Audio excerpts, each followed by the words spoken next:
BNP Bahrain বৈদেশিক শাখা জিন্দাবাদ। বাংলাদেশের মহান স্বাধীনতার ঘোষক, বহুদলীয় গণতন্ত্রের প্রবর্তক, আধুনিক বাংলাদেশের উপকার এবং বিশ্বের দরবারে যিনি বাংলাদেশকে পরিচিত করেছেন সেই মহান নেতা শহীদ প্রেসিডেন্ট জিয়াউর রহমানের শাহাদাত বার্ষিকী উপলক্ষে আজকের এই আলোচনা এবং দোয়া অনুষ্ঠানের সম্মানিত সভাপতি, বাহরাইন কেন্দ্রীয় বিএনপি বিপ্লবী ভারপ্রাপ্ত সভাপতি আখতারুজ্জামান মিয়া এবং উপস্থিত আছেন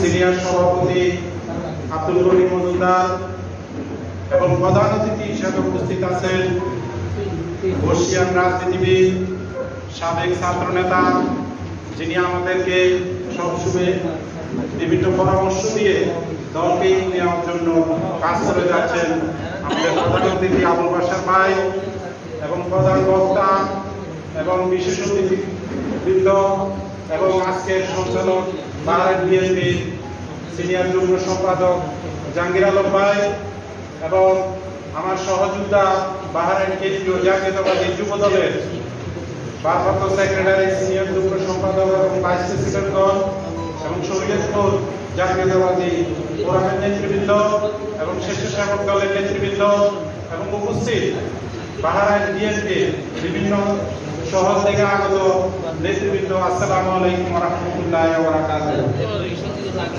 উপস্থিত নেতৃবৃন্দ, আমরা এমন একজন নেতা শাহাদাত বার্ষিকী উদযাপন করতেছি যিনি মাত্র অল্প কয়েক বছরে বাংলাদেশকে অনেক উন্নত এবং আধুনিক পরিবর্তন এনে দিয়েছিলেন।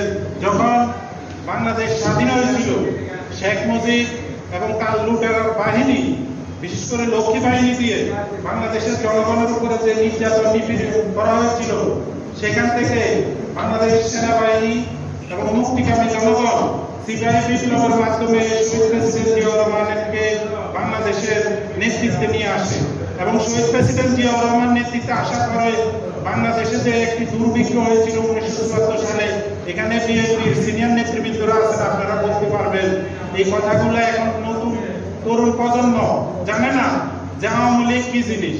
আওয়ামী লীগ হলো একটি লুটেরার রাজনৈতিক দল।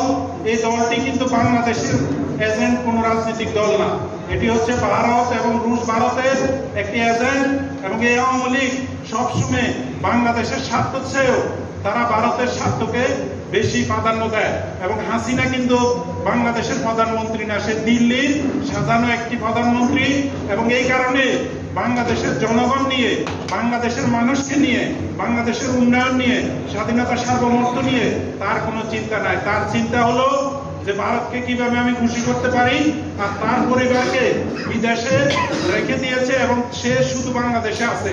এবং তার বাবা যখন হত্যা হয়েছিল তখন সাংবাদিকদেরকে উনি বলেছিলেন যে বাংলাদেশের মানুষকে মানুষকে শান্তি দিবে না। আর আমাদের শহীদ প্রেসিডেন্ট জিয়াউর রহমান যে 30 মে শহীদ হয়েছিলেন 1981 সালে, 15 মে শেখ হাসিনা বাংলাদেশে এসেছিল, 17 মে বাংলাদেশে এসেছিল। তারপরে অল্প কিছুদিন, 13 দিনের মাথায়, 14 দিনের মাথায় শহীদ প্রেসিডেন্ট জিয়াউর রহমানকে হত্যা করা হলো এবং কালো বোরকা পরে শেখ হাসিনা কিন্তু তখন ভারতে পালিয়ে গেছিল যেদিন জিয়াউর রহমানকে হত্যা করা হয়েছিল। এখন আমরা কি বলতে পারি না যে হত্যাকাণ্ডের সাথে শেখ হাসিনা জড়িত ছিল? ইনশাআল্লাহ এর বিচার হবে। শহীদ প্রেসিডেন্ট জিয়াউর রহমানের হত্যার সাথে শেখ হাসিনা এবং ভারতের জড়িত আছে। অথচ আমরা এই মহান নেতাকে হারিয়েছি। আজকে আমাদেরকে সময় এসেছে প্রতিশোধ নেওয়ার। 1 নম্বর কাজ হবে, আপনারা যারা এখানে উপস্থিত আছেন ভারতীয় পণ্য বয়কট করবেন। 1 নম্বরে রুশ ভারতের বিরুদ্ধে আমাদেরকে প্রতিবাদ করতে হবে। যেভাবে পাকিস্তানকে আমরা বিতাড়িত করেছি সেভাবে ভারতকেও বিতাড়িত করতে হবে বাংলাদেশ থেকে। মালদ্বীপ যদি পারে, বাংলাদেশ কেন পারবে না? আমরা 18 কোটি জনগণ ঐক্যবদ্ধ যদি থাকি তাহলে ভারত আমাদের কিছুই করতে পারবে না।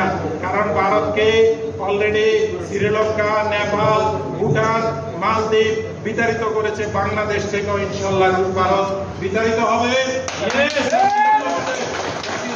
সরকার বাংলাদেশে প্রতিষ্ঠিত হবে ইনশাআল্লাহ। আমি বাহরাইনের জাতীয়তাবাদী নেতৃবৃন্দকে বলবো, আজকে আপনারা দেখলেন এই কিউ রেস্টুরেন্টে বিএনপির উদ্যোগে আজকে যে অনুষ্ঠান হচ্ছে, এখানের উপস্থিতিতে প্রমাণ করে দেয় জাতীয়তাবাদী শক্তি ঐক্যবদ্ধ আছে এবং জাতীয়তাবাদী যুব দল ঐক্যবদ্ধ আছে। আমি আমার এই বক্তব্য বিশ্বের অনেক দেশ থেকে শুনতেছে এবং শুনবে। আমি আমার কেন্দ্রীয় জাতীয়তাবাদী যুব দলের নেতৃবৃন্দকে আজকে শহীদ প্রেসিডেন্ট জিয়াউর রহমানের এই শাহাদাত বার্ষিকীতে আমি আপনাদেরকে বলবো, এমন নেতাদের হাতে দলের নেতৃত্ব তুলে দেন যারা কট্টরপন্থী জাতীয়তাবাদী দল বিএনপি করে, যারা কখনো আওয়ামী লীগের গুন্ডা বাহিনীর সাথে কখনো হাতাত করেনি, যারা বিভিন্ন অপকর্মের দায়ে দল থেকে বহিষ্কৃত হয়েছে, সেরকম নেতাকে আপনারা নেতৃত্ব আনবেন না। বাহরাইনে অনেক নেতৃবৃন্দ আছে যুব দলের, দলকে এগিয়ে নেওয়ার জন্য, তাদের হাতে আপনারা নেতৃত্ব তুলে দেন। আপনারা দলের নেতৃত্ব তুলে দেবেন না। আজকে এই শহীদ প্রেসিডেন্ট জিয়াউর রহমানের শাহাদাত বার্ষিকীতে আমি আমাদের সিনিয়র নেতৃবৃন্দকে উদাত্ত আহ্বান জানাবো, সঠিকভাবে দলের নেতৃত্ব আপনারা তাদের হাতে তুলে দেন, যারা বিএনপিকে আলগে রেখেছে এবং খালেদা জিয়ার নেতৃত্বকে যারা শ্রদ্ধা করে, যারা তারুণ্যের অহংকার তারেক রহমানের নেতৃত্বকে এগিয়ে নেওয়ার জন্য কাজ করতেছে, তাদের হাতে আপনারা নেতৃত্ব তুলে দেন। যারা আওয়ামী লীগের দালালি করবে আর রাতের বেলা বলবে আমরা বিএনপি করি, এই ধরনের নেতৃত্ব আমরা বাংলাদেশেও চাই না, বিদেশেও চাই না, মধ্যপ্রাচ্যেও চাই না। আমরা চাই এমন নেতার হাতে নেতৃত্ব তুলে দেন যারা তারেক রহমানের নেতৃত্বকে 100% মেনে নেয়, যারা বলে